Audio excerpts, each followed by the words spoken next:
Thanks. Welcome to the Portland Storytellers Guild April show called Journeys, Real and Imagined. My name is Rick Huddle. I'll be telling a story as well as Eric Foxman and Valentina. Can you remind me of your last name? Ortiz. It's so easy. Valentina Ortiz also. So thanks for coming, everybody. I'd like to thank Artichoke Music for having us here and our volunteers tonight. We have Cole and Gary working sound and video. Steve is at the front door, and Christopher is working the bar. So let's give them all a big round of applause for helping out. Don't forget to tip generously. Let's see, a few housekeeping things. The restroom is out there around the corner. There's one here, but if you'll, obviously not use that right now while we're doing the show part, but there's two around the corner. There's an emergency exit there if you do need to get out. And anything else we need to do? Cell phone. Oh, thanks. Phones, please turn off your phones. That would be greatly appreciated. All right. Hi, I'm Rick. I'm an overthinker. Any other members of the club? A few? Yeah. Okay, great. Yeah. I'm an engineer, and so overthinking is kind of part of my job, and in some ways it's good. Like when you're trying to figure out the best temperature to test an air source heat pump. Should it be 47 or 48? What are the particular dry bulb temperatures? It's a good thing to think about that a lot. But the problem is that I overthink everything. I overthink mainly social situations, like, man, did I just say that really weird? Or like, were they mean to me? And why did they say that? Or like, do I have ADHD? Is that why I'm overthinking? And this leads to this anxiousness that was like, I don't know if you've ever seen a cat step on tinfoil. But some people, they actually put aluminum foil up on their counters because when a cat steps on tinfoil, they have this immediate, gigantic reaction of like, pow! And that's kind of how I feel about 90% of the time. I'm walking around, I'm like, I don't know what's going to happen. And I'm worried about it. And this anxiousness, it has seeped deep into my psyche. I know this because I have this recurring dream where I am driving a bus, a big 40-foot long Greyhound bus. And inevitably, as I'm driving this in the dream, something happens and I lose control. The steering quits working or the brakes go out or something. I lose control of this huge 11,000-pound bus and I go over the side of a cliff, and then as soon as I go over, I get that like top of the roller coaster feeling with my stomach going up into my throat, and I start barreling down to my certain doom. And, of course I never die in the dream, but I just start zooming down, and then I wake up and my heart is racing, my palms are sweaty, and I can't go back to sleep for the rest of the night. Well, my wife, she has this musician friend, Ivy, and Ivy she plays what she calls Buroko music, Buddhist rock country. And she's a delightful soul, as you might be able to tell from that. She sings everywhere she goes. She's just like, I'm opening up the door, and we're scrambling some eggs. Everything she does, she's singing. And she's a super fun person to be around. Well, when she's traveling through Portland, often she'll stay at our house. And a couple of years ago, she was staying with us, and we were having coffee out on the back patio.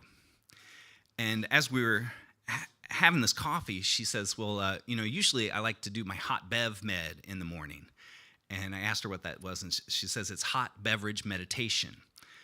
And I have been suggested meditation by a couple of therapists and, at least one ex-girlfriend, that I should do this for my anxiousness, but it always sounds horrible. Like, I didn't know what meditation was exactly, but to me, in my mind, it meant sitting alone in a room and just thinking, and like, that's my problem. I don't want to sit alone in a room and think, so it sounds horrible. But Ivy, she says, well, I like this hot bev med. I sit with my coffee in the morning just for like 5 minutes, and it brings me some peace. And she said that she's actually been doing it long enough that she wants to start teaching. and she was just starting this 6-week free course.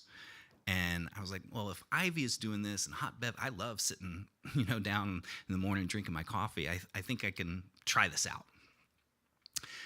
So I did, and Ivy explained to me what meditation was. It's like the opposite of sitting and thinking. You like sit and you focus on your breath. That's what she was saying. It's like breathe in, breathe out. You just repeat that over and over. Breathe in, breathe out. And inevitably, as you're sitting there, breathing in and breathing out, your mind will start to wander a little bit. But the thing is, when that happens, you're just supposed to notice it. No shame, no blame, like, oh, okay, I'm just thinking. That's what happens, but come back to your breath. Breathe in, breathe out. So I sit down in my chair, the first morning with my hot cup of coffee, and I close my eyes and breathe in, breathe out. And I set my timer for 5 minutes. And I'm breathe in, breathe out, and then I start thinking, but I never notice that I'm thinking. And all of a sudden, it's 5 minutes later, my alarm goes off, and I've just been thinking the whole time. And I was like, see, this is what I was talking about. I don't want to do this. And the first couple of days, that's how it went. But about the third or fourth day, I sat down, and before I closed my eyes, I noticed that there was this balloon. My kids, I got 7-year-old twins, and they've been playing with this red balloon. And they put the balloon over a furnace grate, this like 12 by 12 grate on the floor. And when the furnace kicked on that morning, it started blowing up the balloon, in like this column of air, and it was just kind of dancing there, rotating. And so before I closed my eyes, I set my timer, and I just started like looking at that balloon. It's like, it's interesting, And I was really focused on it. And every once in a while, I would notice something different about the balloon. Like there were shadows. It was morning time and dark, but we had the lights on, and so there were these shadows kind of dancing. And then I'm looking at the shadows now. Like let's focus on the balloon. And I did. And at the end of the 5 minutes, it was like the alarm went off, and I was like, oh, I had focused on the balloon the whole time. I was like, yeah, way to go, Rick, you're doing great. And that day at work, I was in a meeting. It was one of the virtual meetings, and looking at everybody on the screen there, and we were talking about pumps, and I don't know. I told some little anecdote or something, little side story about pumps, and the guy who was leading the meeting, he was like, after I was done, he was like, okay, well, anyway, back to the topic. And, he started getting us back on track. And I was like, oh my gosh, I can't believe he said that. I mean, I think he said it just normal, like you would normally say it, but I heard it as like, okay, it's time to get back on topic. Man, oh gosh, I can't believe you would be so rude to say something like that in such a mean way. And then I thought, oh man, did I really go off topic like that? And do I always go off topic like that? Oh man, I really need to look at this, and thinking. And then I was like, wait a minute, Rick, I noticed you're thinking. I was like, oh, okay, you're thinking. Let's get back to the meeting. And I did. And then I was like, I just noticed it. I was like, way to go, Rick. You just noticed that you were overthinking, and you quit overthinking, and you got back into the meeting. And I was like, oh, wait, now you're overthinking about that you were proud of yourself. Okay. And I was back on track again. And I got to be a little better, I guess, at this meditation, better at noticing this overthinking. And my wife and I got in an argument. I didn't clean the bathroom the right way. She's very particular about how she cleans it. And usually when we get in an argument like that, I start to get defensive about it. And like, gosh, can't you just appreciate, that I did something and I didn't do it her way? It's not always the right way. But this time I was able to just notice that I was feeling a little, triggered, and I was able to talk to her about it. And so now I've been doing this for a couple years, and I don't feel like I'm stepping on tinfoil all the time, like at least half the time I notice when I start to get concerned about stuff. And I know it's working because it's in my psyche now. I had a new dream. I was in a car. It wasn't a big bus, but just like a little black sedan. I was driving, this car around this mountainous road, and and all the lights went off in the car. It was nighttime and it was pitch black. And I don't know why I didn't stop in the dream. My psyche was trying to tell me something, I guess. And so anyway, the lights went off, and sure enough, I went over the side of the cliff. But this time, it wasn't like top of the roller coaster with my stomach up in my throat. It was just like peaceful, you know? And instead of crashing down to my certain doom, I was just like gliding peacefully, really slowly. And I just kept telling myself, like, yeah, it's okay. You're going to be okay. You're going to be okay. Thanks.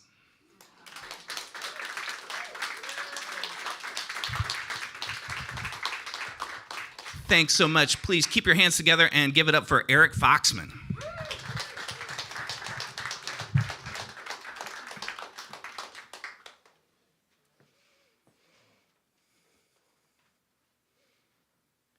I've heard that story before.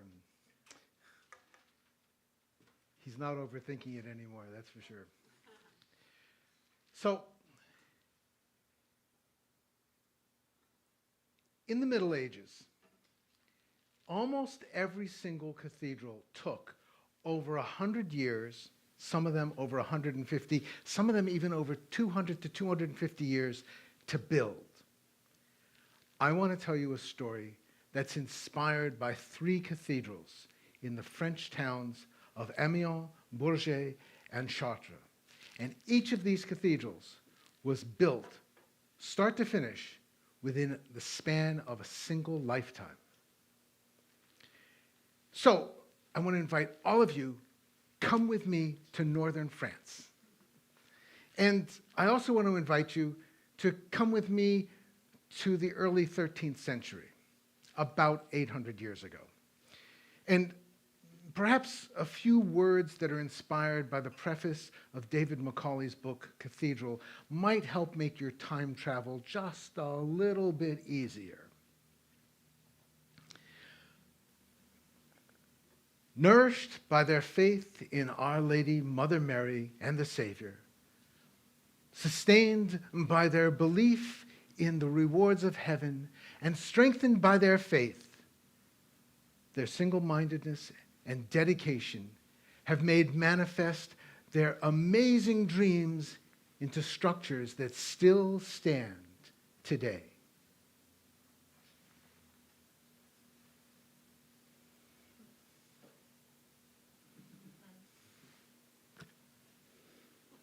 Hello, my name is Jacques.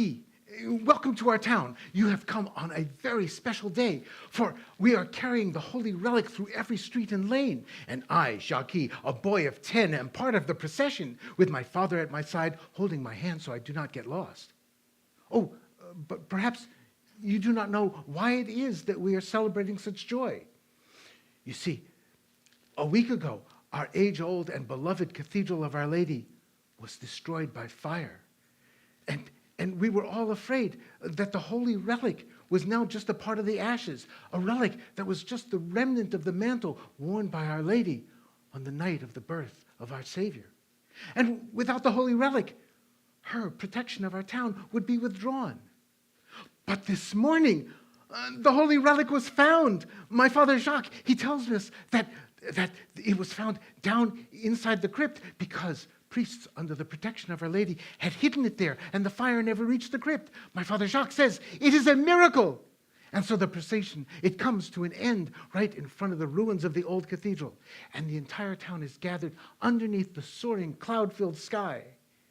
And we hear the bishop say that the finding of the relic is a sign that we should build a new and more magnificent cathedral. And it may be, though it will be a long journey of construction, that those of us who are here today will not be here at the end and see the finished building, but we will be able to look down from heaven, and we will be able to know that we had a part in building it.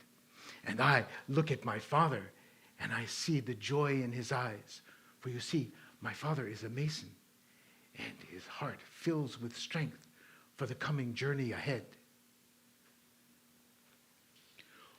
4 years after the terrible fire, our town has hired a master builder. He comes from far, far away, across the water, at a place called Engeland. And he is also a mason. He talks with my father all the time. And my father, Jacques, says the master builder has wonderful ideas for both the design and how to construct. He also says, and this is the most important thing for me, that starting tomorrow, I will go to the quarry with him, the far one, and I will learn all the skills I need so that I can become a mason too. And I am so excited that I am going to finally be able to be part of the great undertaking for Our Lady and our town. And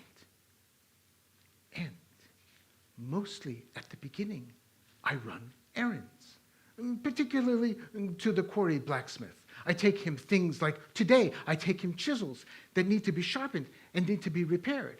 And when I get there, the blacksmith, he leaves the forge, he comes and he sits down, and he says, Jacques, come, sit by me. And I sit down next to him.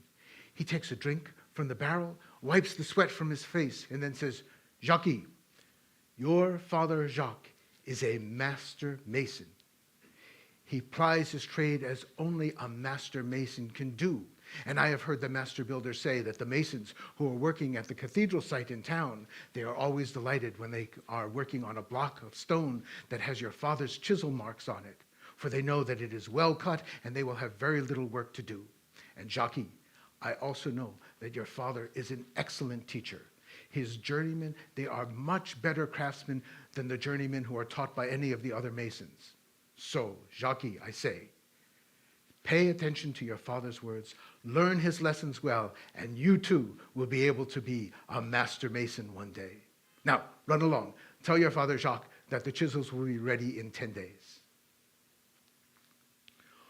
For 2 years, my father teaches me that all the things that I need so I can learn where to cut the stone and where to not cut it. He says that I must use God's eyes so that I can find out what is hidden inside the stone.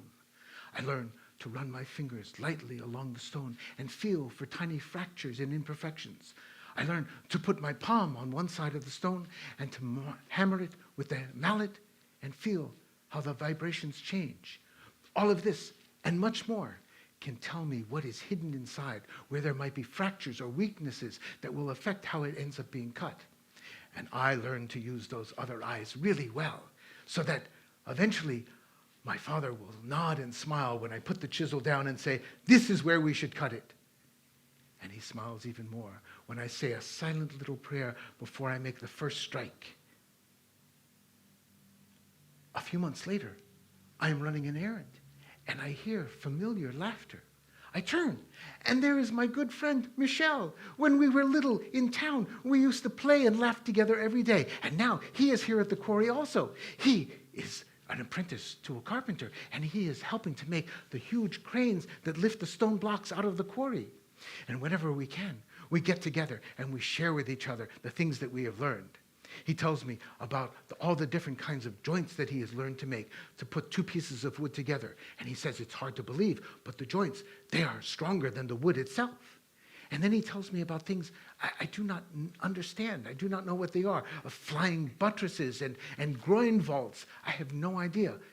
And Michel, he sees the confusion in my face. And he says, oh, Jacques, don't worry. You will understand one day when you and I build them together. And I know it is hard to believe, but we'll have to wait 25 years until we get to that point and build them. And then I tell him that I have learned to use a chisel and make a long, straight line across the top of the quarry stone. And then I embed into it a series of wedges, and I come back and I hit them harder and harder and harder from one end until the other, until finally a block of stone falls away and the side is exactly straight. And he looks at me and he says, Jacques, that's not possible. I cannot imagine that. And I say, Michel, you come here tomorrow and I will show you. You will not have to wait 25 years to see it. And the two of us, we laugh and laugh and laugh. Oh, Michel and I, we are but single steps on this journey of building. For 12 years, my father teaches me the skills that I need to know. And in the winter, when it's not possible to work in the quarry, the master builder, he has told Jacques that I am able to be taken into the work sheds there by the cathedral. And there, he teaches me how to shape the stone into curves and spirals and other forms. And I practice on scraps left over from the quarry. And my good friend Michel, he makes for me a few small wooden templates so that I can practice making the same shape over and over and over again until I get them so that they are all exactly the same. But the first winter, my father Jacques and I and some others, we helped the master builder make 2 stone arches. One of them is a half circle, just like the kind that we had in the old cathedral. And it is just about as tall as I am. And at the base, it is twice as wide as I am tall. And the second one is the same width at the bottom, but it rises up with this gentle curve that comes to a V-shaped point up at the top, and it is twice as tall as I am. And the master builder has told us that we should make the stones of the second one a little shallower from front to back. And then he gathers all of the masons and all of the journeymen together, and he tests the 2 arches. And we watch as he puts more and more and more and more weight on both of them until the half circle one collapses long before the tall pointed one does. And I look around and I see all of the masons and the journeymen. They are looking at it, and I can see what they are thinking. The stones are smaller, they're easier to work with, they're easier to move, but it ends up twice as tall, and it's stronger. And then I can see they all have the same thought. This master builder has new and different ideas that are not familiar to us, but they are worth putting our best efforts into in order to build the cathedral for Our Lady. And then, after 12 years, there comes a wonderful day, very special. I stand before my father, and Jacques welcomes me into the guild of masons and stonecutters. I am so happy to be a member of this fraternity of such skilled craftsmen. And the master builder, he is a member of the same guild, although his home guild is far away across the water. But because he's in the same guild, he comes to me one day and he elevates me up to being a master mason. And he says that since my father is master mason enough for the quarry, he wants me to go now into town and begin to work on the cathedral itself. I will take all that I have learned from my father, and I will help with the continued creation of the cathedral for Our Lady.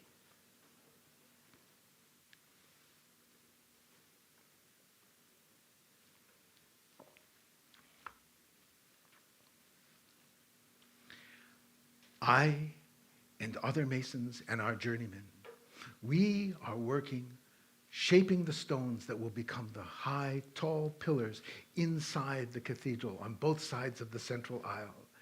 We find joy in taking the curved templates that the carpenters have made for us and using them to make the same curves in the stone. I find a special joy whenever I work on a stone that has my father's chiseled marks on it, for I get to experience directly what it was that the quarry blacksmith had told me years and years ago of those old masons, and it is still true today. And once we have finished shaping them, they are hoisted up, mortared in place, and the pillars rise and rise and rise up and up and up until they are taller than the largest trees in the pine forest nearby. They are going to support the high walls and the roof of the cathedral itself. And this morning, I stand up on top of the base of a new pillar. And I look around and I see so many different stages of our journey all at the same time. Behind me, there are 3 pillars that are yet to be begun. And in front of me, there's a double colonnade of tall, massive pillars running all the way to the farthest end of the cathedral. And I can see that this cathedral is so large that 2 of our old cathedrals would fit inside of it. And there, There are masons working on shaping the stones for those V-shaped arches that will span from pillar to pillar to pillar. And further on, there are more masons. They are making the stonework that will go into this high, high ribbon of wall that is lattice work, and it will sit above all of the arches. And the master builder has shown us that this lattice work, it's lighter and it's stronger than if we had built a solid wall itself. And at the very far end, they are already making the first of the many large windows that will be up near the ceiling, just below the roof line. All of the windows, they are all going to be filled with colored windows, colored glass, to make wonderful pictures. It will be truly artwork worthy of Our Lady.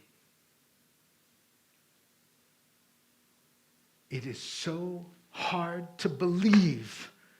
Just last night, my good friend Michelle and I, we were talking and laughing so hard that we could barely eat our food.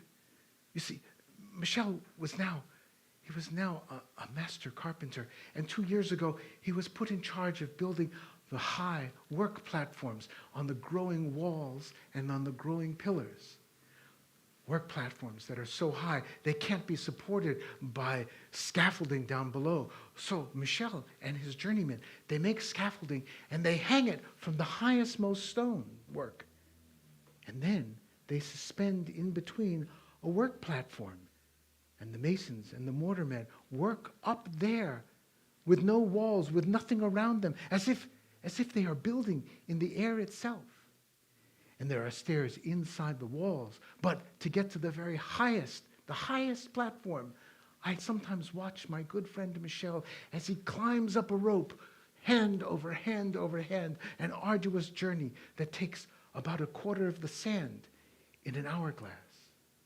And when he is up there, I think, oh, he can reach his hand up beyond where the roof will be built, and he will be able to touch heaven itself. It's hard to believe that he can work so high, higher than most birds will fly. Only the biggest of the hawks are up that high. I would not be able to do that. I much prefer to be safe and secure on God's firm earth. And this afternoon, Michel fell from the highest platform. I thank Our Lady that I was not there to witness it. Oh, my good friend Michel, his part in our journey is now over. And the hole in my heart is deeper than how far he fell today.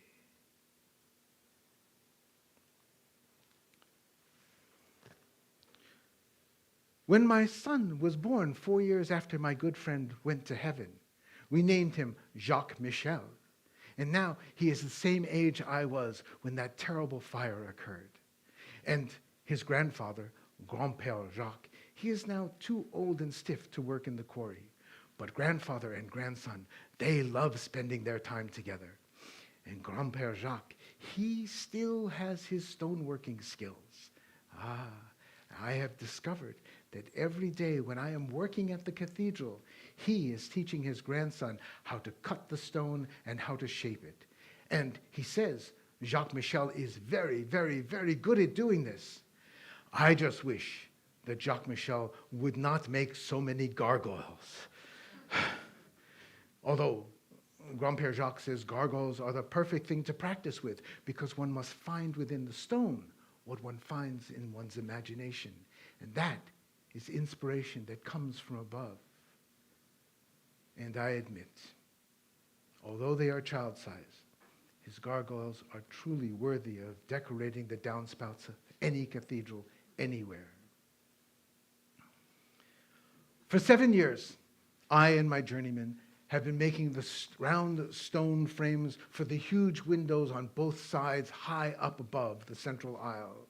And when we work on the stones down below, before they are put up, we bow our heads in prayer and thank that we have an opportunity to be part of this great work for both heaven and earth.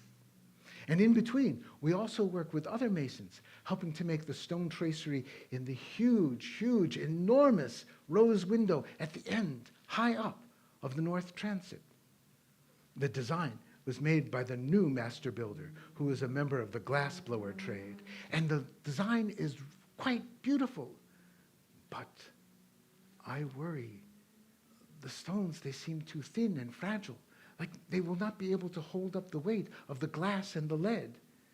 And I talk with the other masons about that, and we all agree silently that we will make the stones as thin as possible, but we will also make them as thick as necessary, no matter how often the new master builder yells and screams at us, "Thinner, thinner, thinner, thinner!"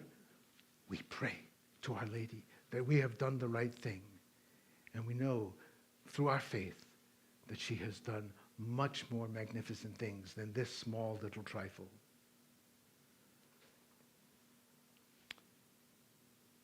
For the last 10 years of his life, Grand-Père Jacques, he has been teaching to his grandson everything that he knows.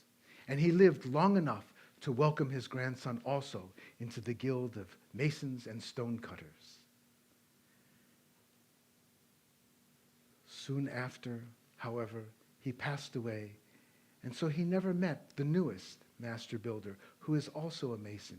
And he didn't get to see the newest master builder chuckle when he saw the gargoyles that Jacques Michel had made when he was a youth.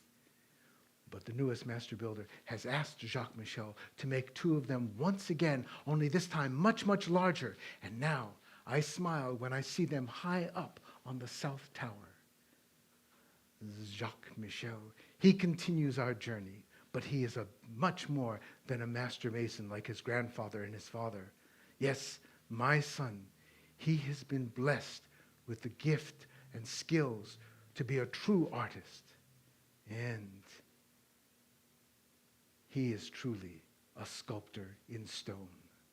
So that every time I go past the main door at the west portal, I see Jacques Michel's masterpiece, a stone angel with huge wings that are delicately feathered like a bird's, and with a warm and welcoming smile as the angel looks at a shy Mary and announces the coming birth of our Savior.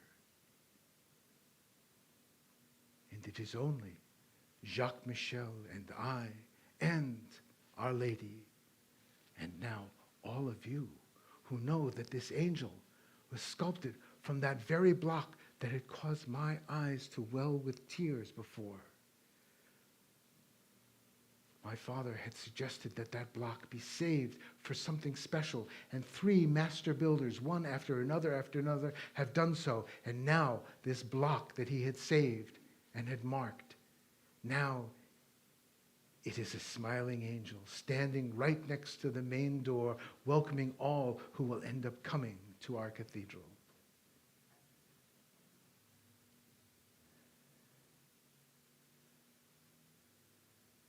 It has been the last 6 years I have been too old and too unsteady to swing a mallet myself. But often the master builder invites me to come to the work tents and the work sheds, because the masons there are curious and eager. They want to know what were the early stages of our journey, stages that took place before many of them were even born.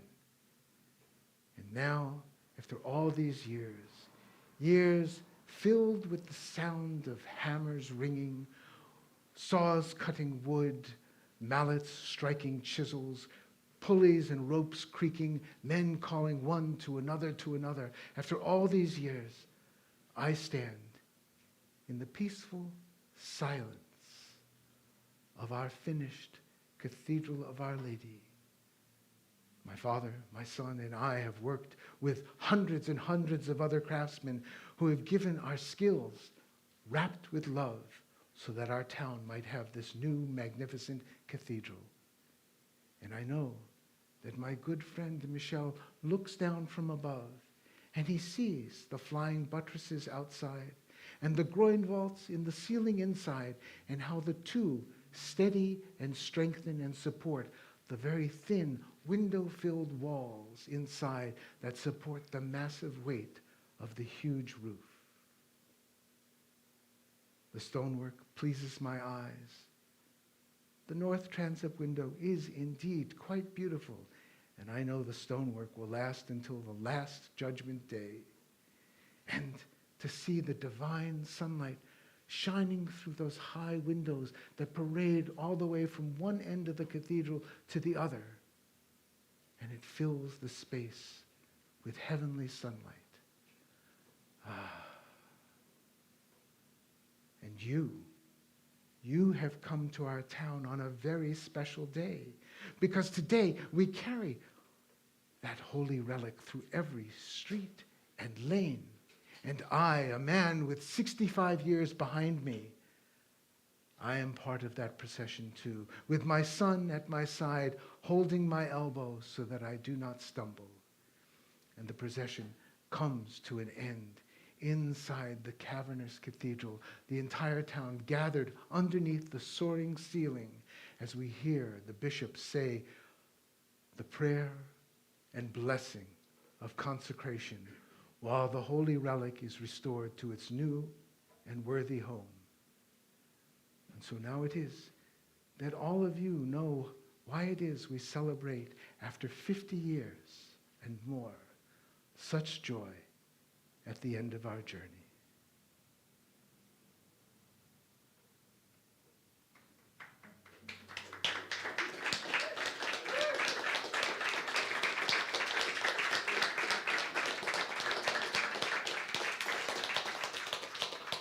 Thank you so much. We're going to take a 10-minute intermission. You are invited to please come to the bar and take some refreshments. I guarantee they do not have any 800-year-old stale ale for you. They have much fresher drinks, libations, for you. And for those of you who are watching the live stream or are watching this afterwards in an archive, if you are so moved by the end of the performance and you would like to make a donation to the Guild, just please go to our website, portlandstorytellers.org, and click on the donate button. Please, everyone, enjoy intermission.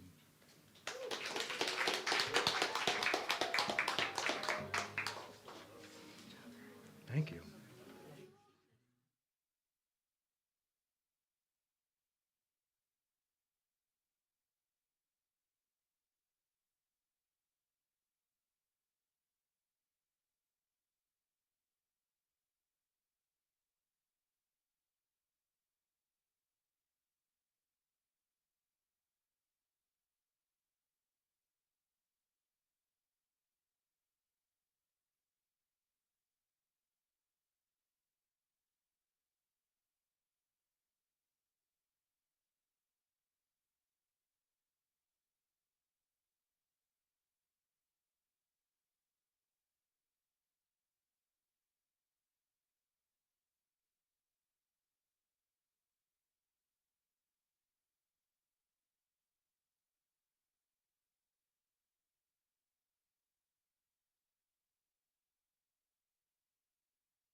Welcome back.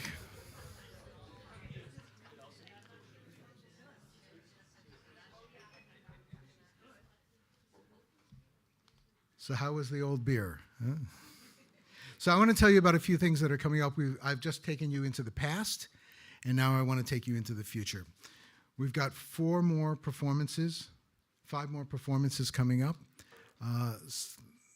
2 of them will be here.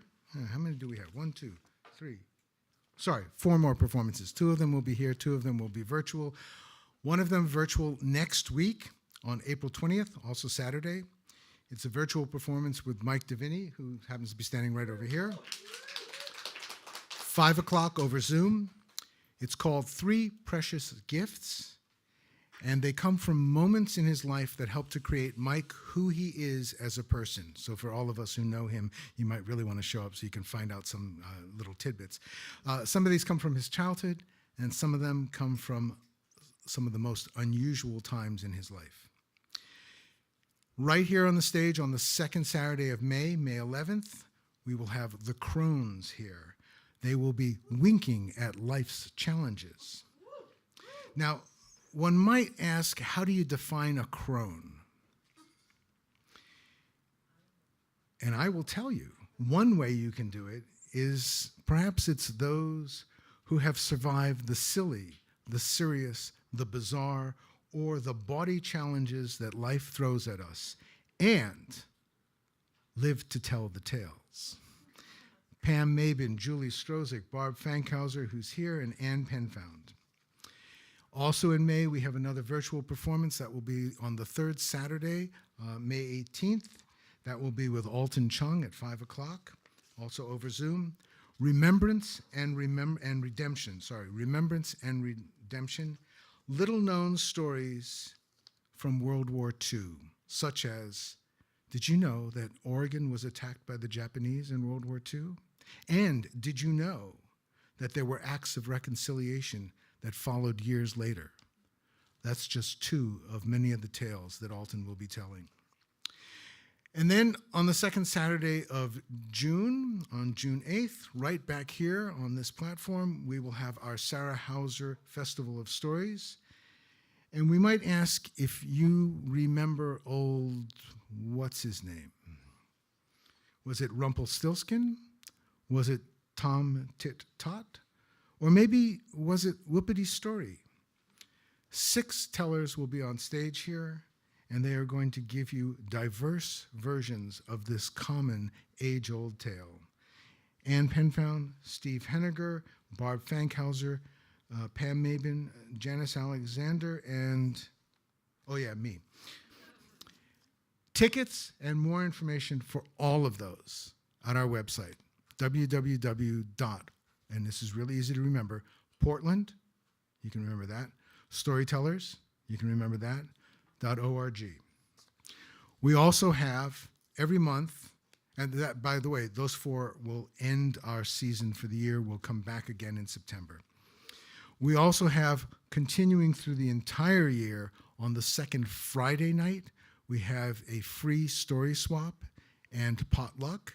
That will happen in May and June. I will tell you the where in a moment. In July and August, it will be virtual, and starting in September, it will again be live. It takes place at St. Philip Neri Church. It's about 10 blocks that way, right off of Division and 16th. You can come and tell. You can come and listen. It's a non-challenging, friendly, being in somebody's living room kind of casual setting. You can tell up to an 7 or 8 minute story. And if you want to, and you would like to get some, I won't say constructive feedback, but rather positive feedback. We don't say, oh, you ought to change this, you ought to do that, but rather, that was really great. I really love the way you had those voices, kind of thing. And if you don't want feedback, you don't have to. And you can do kind of like anything you want to. I know some of the tellers will come and they'll tell part of a story that they're having trouble with, or they're not sure that people understand what's happening in it. They get feedback on that. Or somebody will come and tell a story for the first time because they've never stood in front of a group and had a chance to tell. And what's better way to do that than to tell in front of an appreciative audience? So please feel free to come. Information about that also at the same website, portlandstorytellers.org. I think that's all I need to tell you, but many of you have filled out a card that we asked. It's a survey card, and I'm going to ask one of our tellers who's sitting in the front row here, Gretchen, to pull one of the cards out of the hat.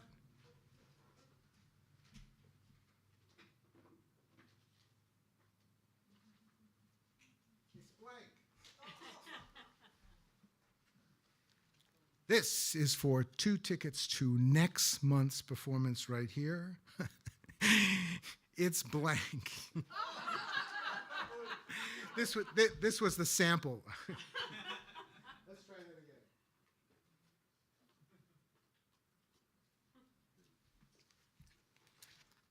again. This one is not blank. Linda Babernis. There. All right.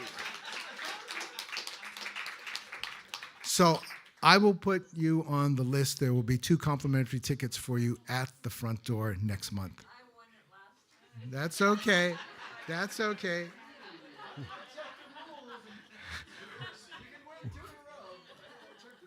I remember, we do not hold that against anybody. So I would like to welcome onto the stage, please, Valentina Ortiz.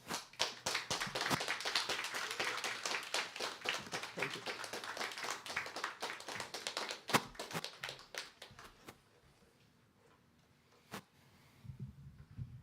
It's an honor to be here. I arrived from Mexico 3 days ago, straight to Artichoke Cafe. Oops.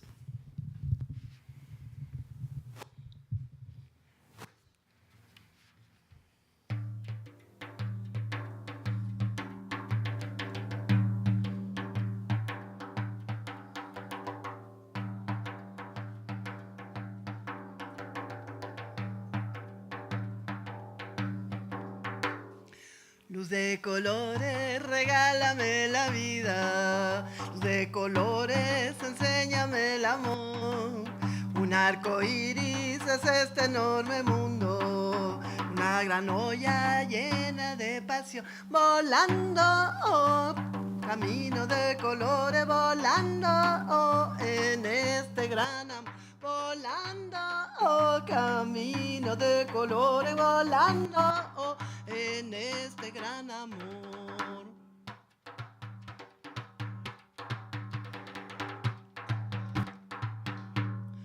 The journey. Oh, I don't need the mic, right? The journey. Well, it started a long time ago. My parents were migrants, and I come and go. Oh, I have slept in closets. I have slept in a mansion, right, in Woodburn. My friend knew that mansion. I have told stories on top of a mountain just before the fog came in, and we could see the fog from above. I have told stories in prisons. I have told stories in whorehouses. I have told stories in the streets. But I do have my favorite.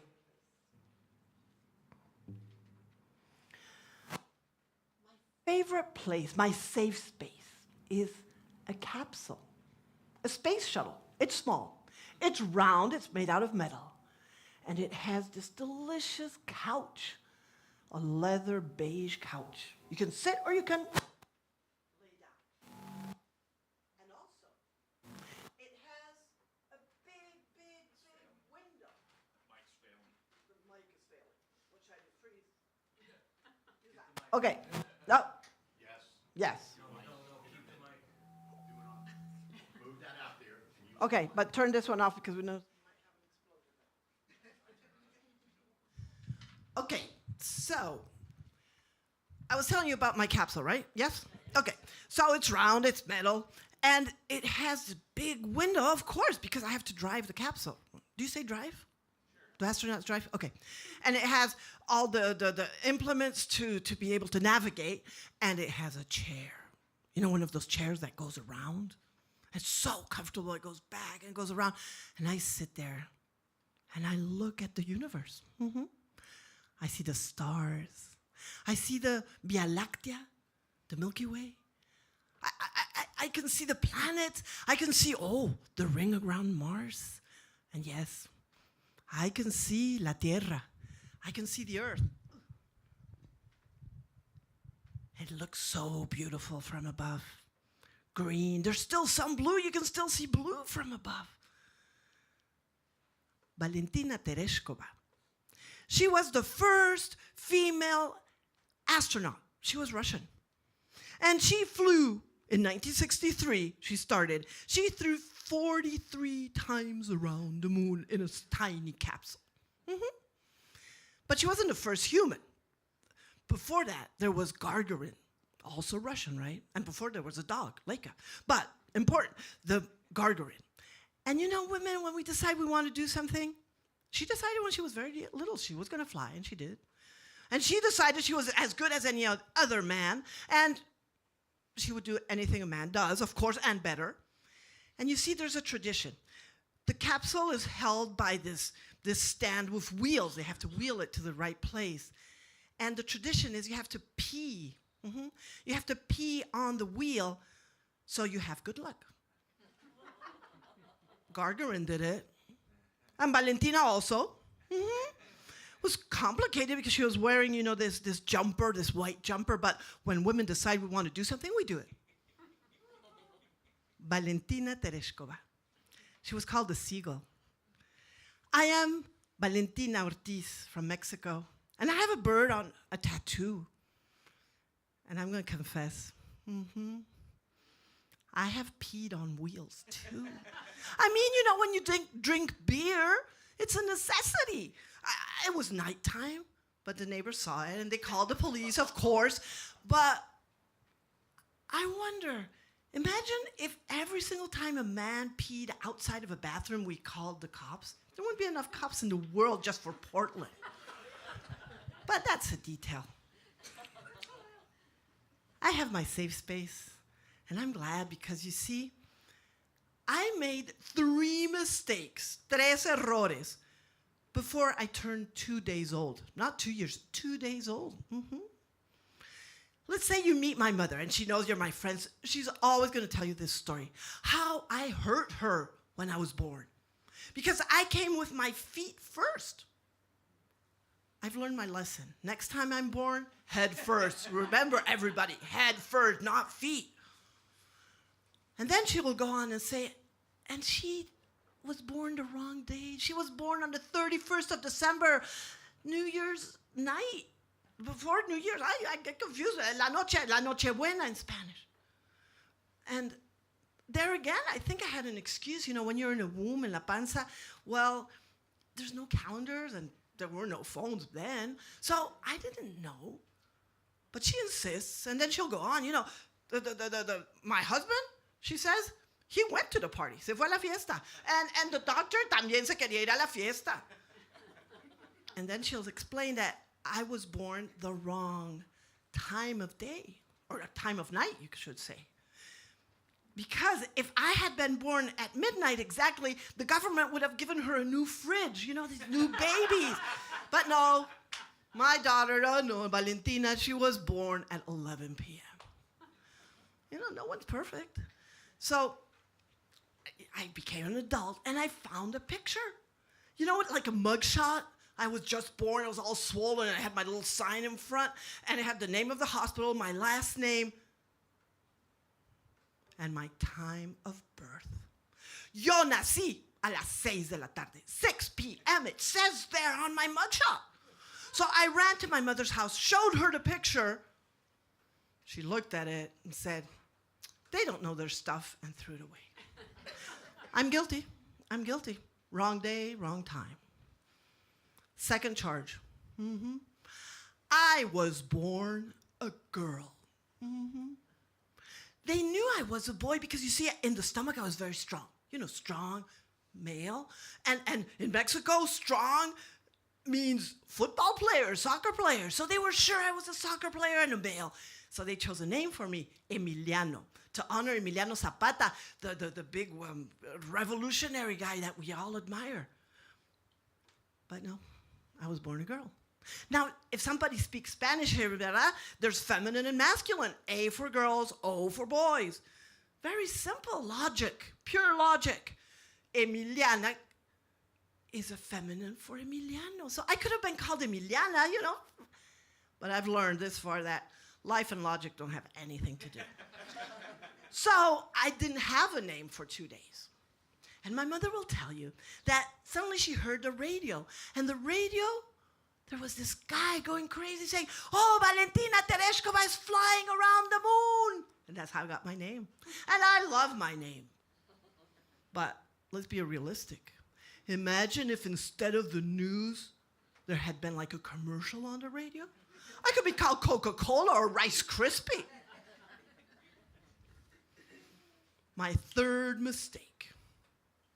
I was born, period. I mean, if we had time, I could explain why I say it, 50 years of stuff. But this fact, I was born. And I had a grandmother, very Catholic, very Mexican, and she was so excited because this is the first granddaughter, and she didn't understand anything. Because the parents didn't have a name for the kid, and not only that, they did not want to baptize her. My parents were 1968ers and stuff. So she took things into her hands. Oh, yes. My mother will tell you that I was stolen from the crib room. My granny took me, mi abuela, and way down into the basement. It was a big hospital, and grandmothers can succeed in anything, right? Las abuelas todo lo pueden. She convinced the priest to baptize me. Mm-hmm. And I'm very thankful because got all my papers right. If I get to go to heaven, I have the papers. Thanks to abuela. But, thinking about it, I did have a clandestine baptism with no name and no godparents. That is strange.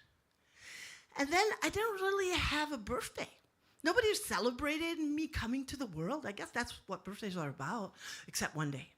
My mother invited 3 little girlfriends, and she bought a chocolate cake.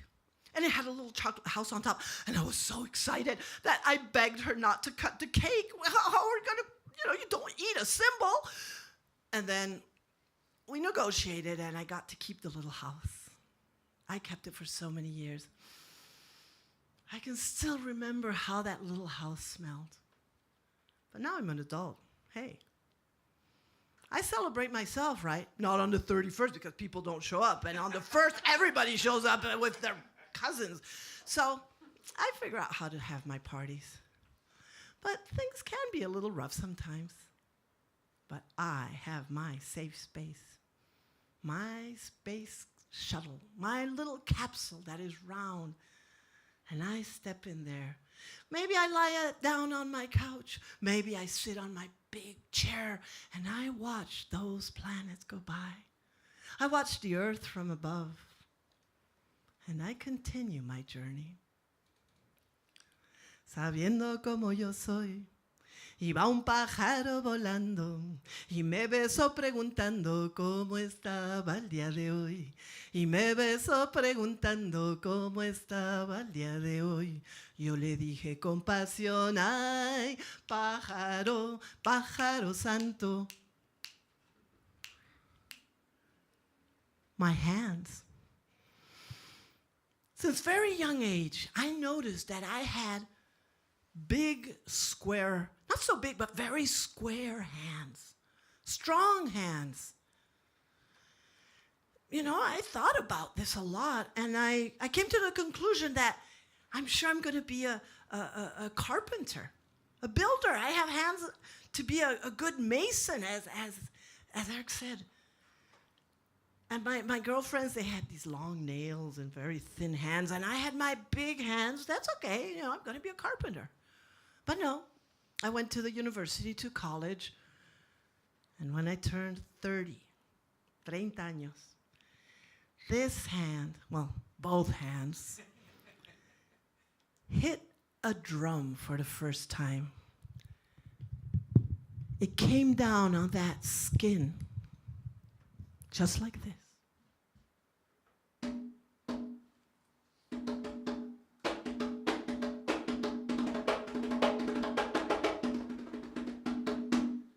And I discovered exactly what I was born to do.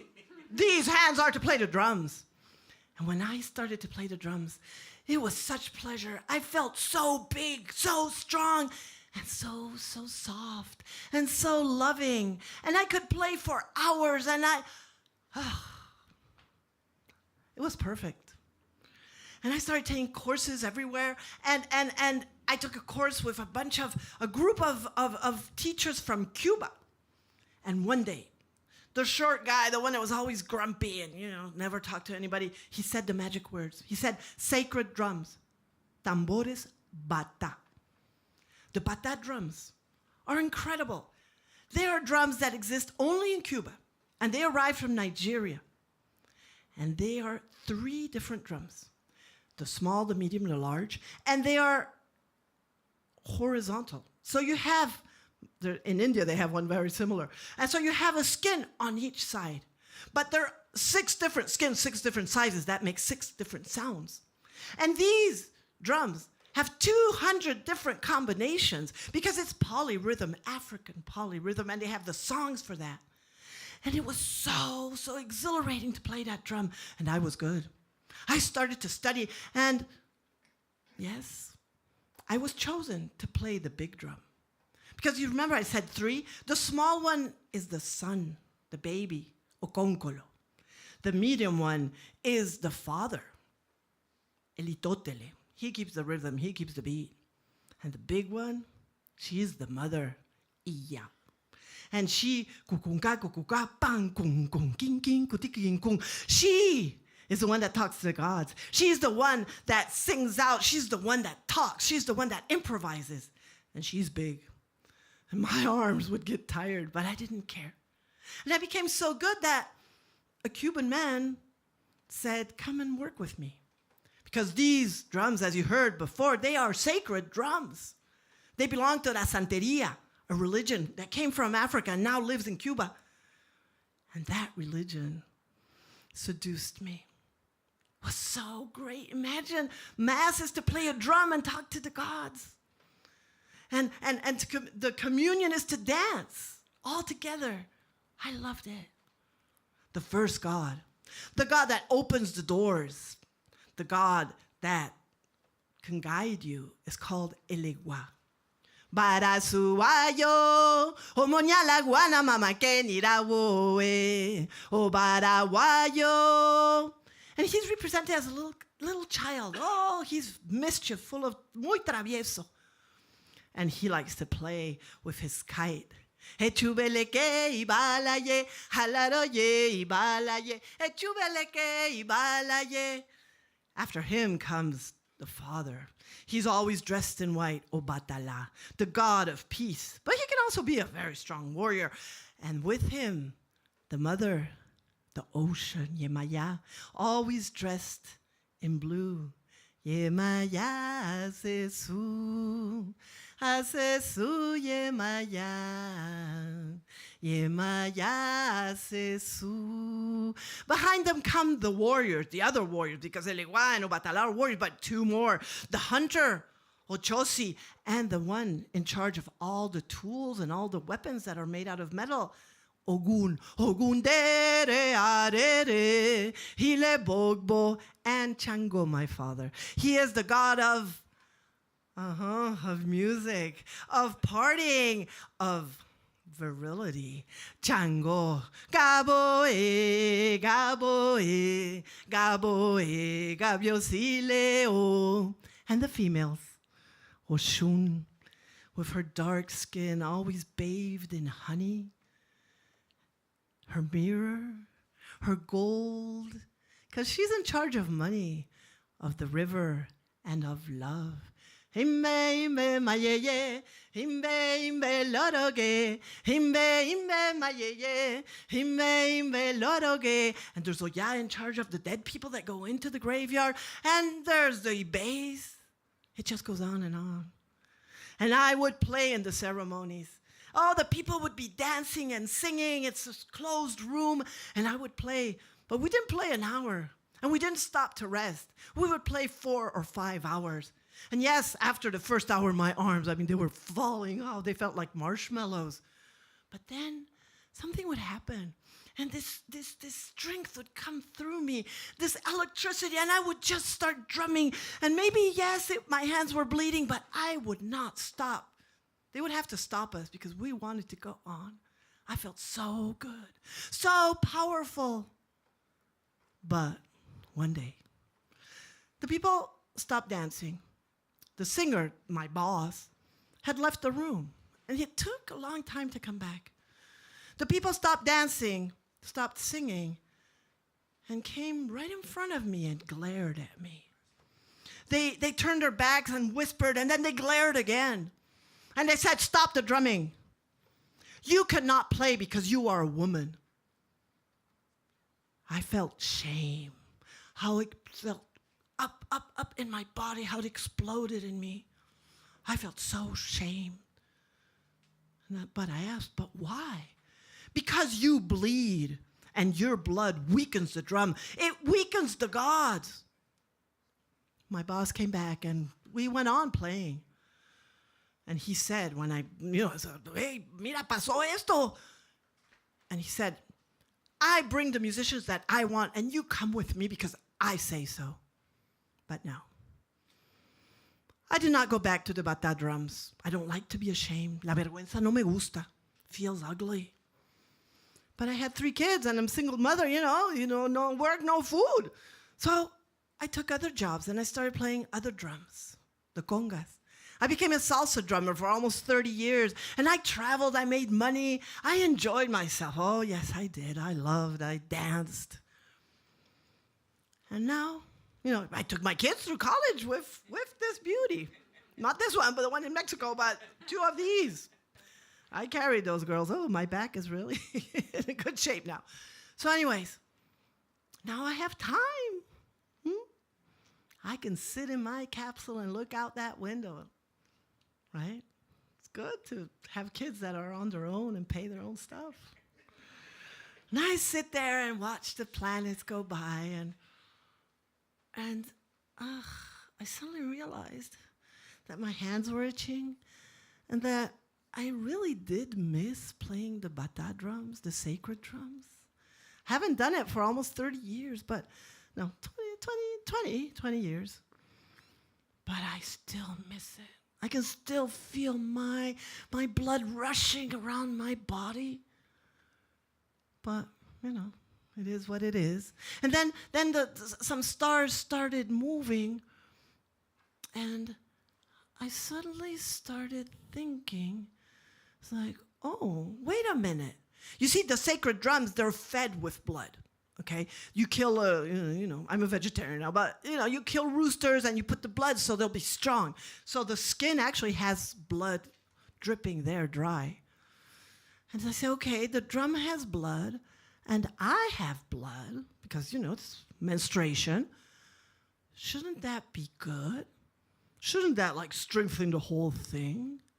And then the stars started dancing around outside the capsule, and whoa, Erika, huh? Remember they said that with my blood I could weaken the sacred drums? I could weaken the gods? Hey, I'm powerful. Oh, I'm very powerful. But then there was a comet that started falling in front of me, and oops, you see, I have my menopause, so I don't bleed anymore. Yeah, okay, comet, thank you. Yeah, okay, I heard you. Now I can play the bata drums. No blood, I can go back and play. Oh, I know my people. Can you imagine going up to this nice little beautiful machos? I'm just like, hey, Valentina's back, and I'm a good drummer, and I'm going to play the batas now. I can just see them look at me and say, old women don't play batas. Go to the kitchen and make some food. I'm not going to give them that satisfaction. No, I'm too good for that. And then the planet sort of went crazy. Woo, they flew all over the place. So I decided, hey, I'm going to celebrate my menopause. Can you say it with me? 1, 2, 3. Menopause. Another one. Menopause. Thank you.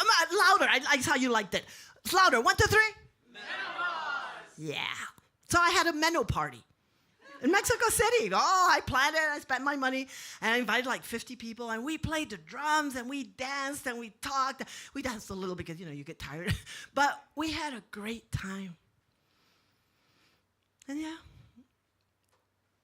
Next days, I got into my capsule, to recap in the capsule, and realized that the journey goes on. And I loved every second of the past when I drummed. I love every second of today, and I love every second of the future that is coming. And now, I travel between Mexico and the U.S. because Mexico's rough. Mexico's hard country. So I come here and have hot showers, which I love, and enjoy and feel safe and make some money. Then I go back. So the drum I play now is a frame drum. She's my love now. It's hard to play. But when I see the conga that this beautiful man brought me, the past, the present, the future, don't let them fool you. It's exactly the same. So I'm going to enjoy this drum with you.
And I was wondering if you would like to join me with an African song that is very beautiful. It's about journeys. It's about the train, which, as you know, train means so much for the African people. It means a lot for the slaves. Not only because it was a way of thinking that they could leave, the slaves, the Africans that were brought by force here. Not only because it was a way of thinking that maybe they could leave on that train, but also because it was Dambala, which is the snake in the Haitian religion. And that snake was very powerful. So I'll teach you the chorus. It's very easy. I say, Oloko ile, and you answer, Oshe o, Oloko ile, Oshe o. Great. Oloko ile, Oshe o. And then it changes a little bit. Aki wo wo, and you just say, oh wo wo, aki wo wo, oh wo wo, aki wo wo, oh wo wo, aki wo wo, oh wo wo, oloko ile, oshe o. Okay, we got it. I start and then the chorus, okay?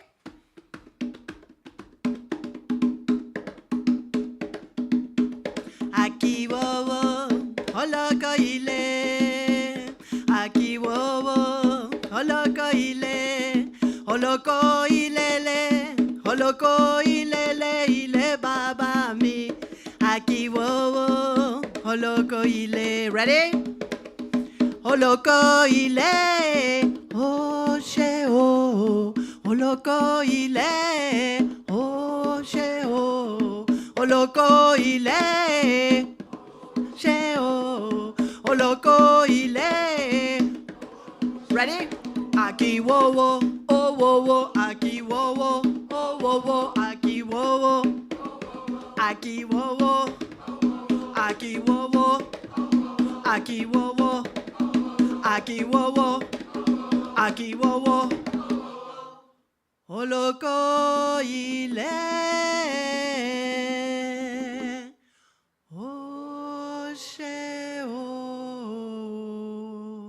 Thank you very much.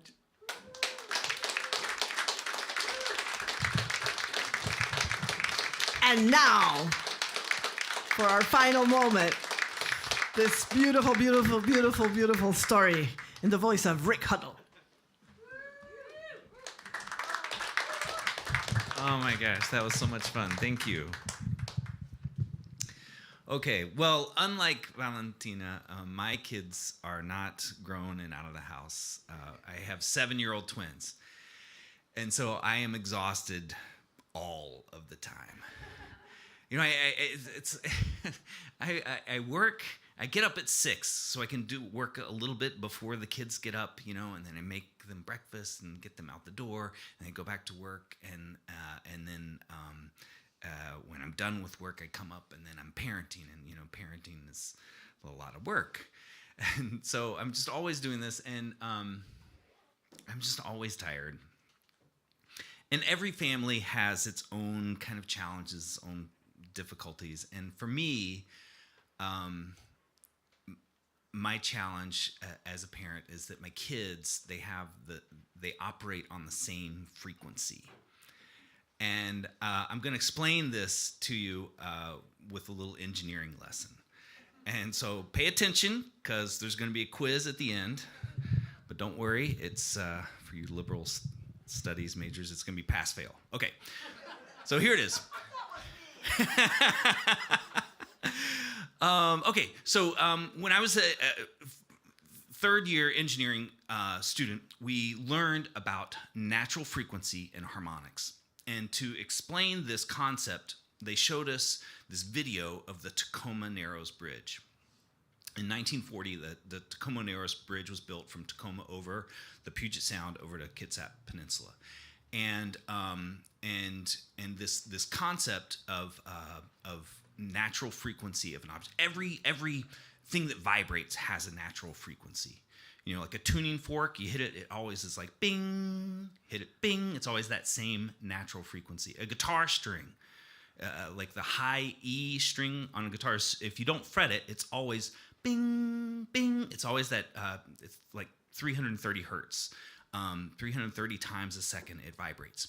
But the thing about this natural frequency of a vibrating system is that if you could hit that thing at its natural frequency, if I could strum a guitar at 330 times a second, I mean, one, I would be a metal god, right?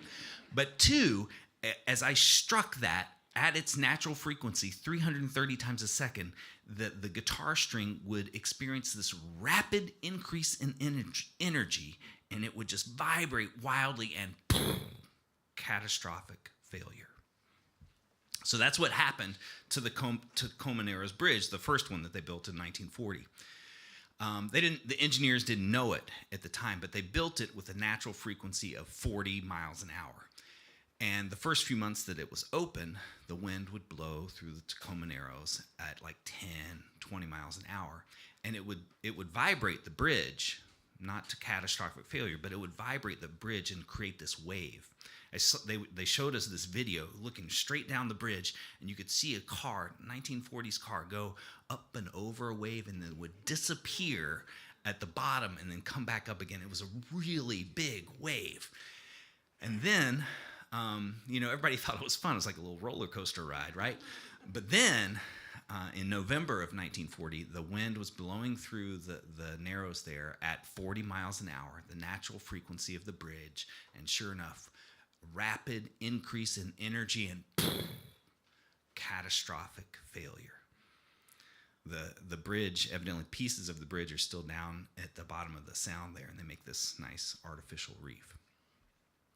Okay, so that's natural frequency, and here's your quiz. When you excite a vibrating system at its natural frequency, what happens? The bridge falls, catastrophic failure. Perfect. Okay, I'm not going to give you your license yet, but that's you pass the quiz.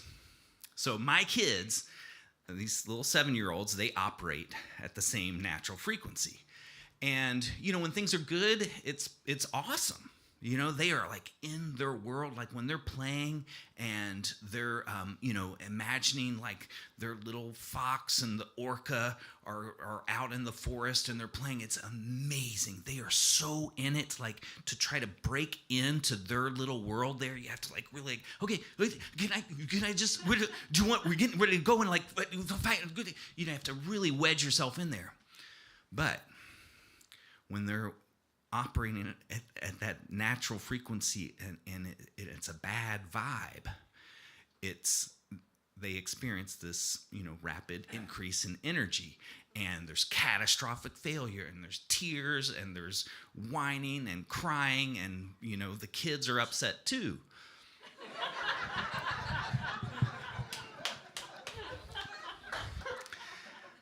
So anyway,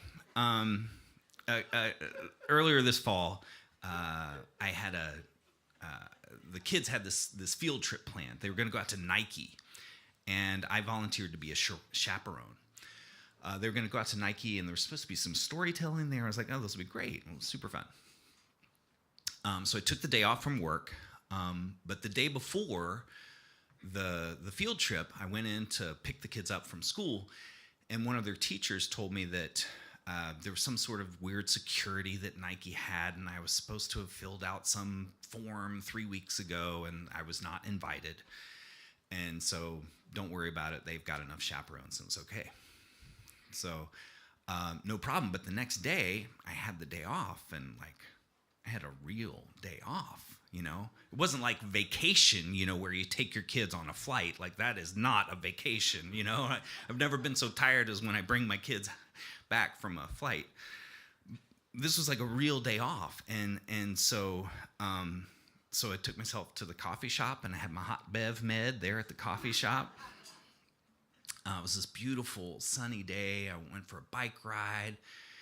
I went out to Grand Central and got like one of those $15 roast beef and blue cheese sandwiches. It was delicious.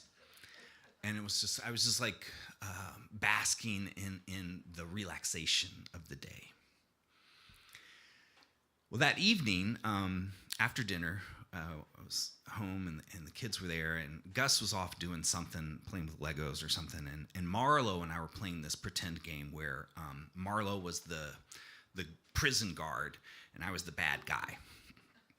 And so he like put me in prison, which is just the kitchen, and he would say, "Stay in there," and I would like try to escape, and he would grab me and throw me back into prison, and I was like, "Oh man, that's not fair. Come on, prison guard." But I was like, I guess I was just like too good of an actor, because this emotion, Gus, my other boy, he is like a super empath, and when he heard me saying like, "Oh, come on, that's not fair," he was just like felt it was like really unfair, and so he started to get those little vibrations up, and he was like, "Come on, Marlo, you can't throw him in prison," and I started to do like my normal engineering kind of solution, which is dampen the problem, and like, it's okay. But then I don't know if it's because I was relaxed from the day off, or like the parenting gods were just shining on me or whatever, but I had this little idea. I was like, "Gus, why don't you be the prison guard who brings me the food?" It was like this other game that he likes to do, and he was like, "What do you want? A burger? Okay." And so he like ran into the other room and got me a pretend burger and brought it out. And we had this really fun joint game there, a pretend play. And later that evening, I was sitting at the dining room table. Marlo climbed up on my lap. And Marlo is not a cuddle bug, he's very just like doesn't like to be touched very much and doesn't want to get hugged. But that night he got up on my lap and was just like really snugging me good, and I was really loving it. And this may sound a little dumb or obvious, but I realized like I'm the dad. I've been the dad for 7 years, but I realized like, oh, like Marlo sees me like I saw my dad, when I was 7. And like what I wanted most was for him to just like play with me, and do something fun and take me out to the backyard and throw the ball or whatever. And that night, I was that dad. I was the dad that I want my kids to have, who doesn't try to dampen the bad feelings, but instead like does this like metaphysical shift, and so we can all have fun and live in harmony. Thanks.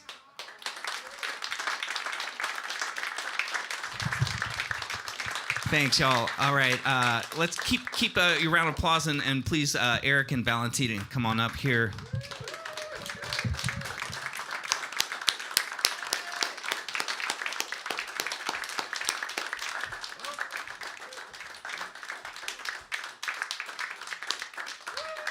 Thank you so much, everybody. Thank you so much. I hope you have a great night, and keep your eyes out on the Storytelling Guild website. You'll find all the shows that Eric mentioned earlier, and hope you have a good rest of the evening. Thanks again.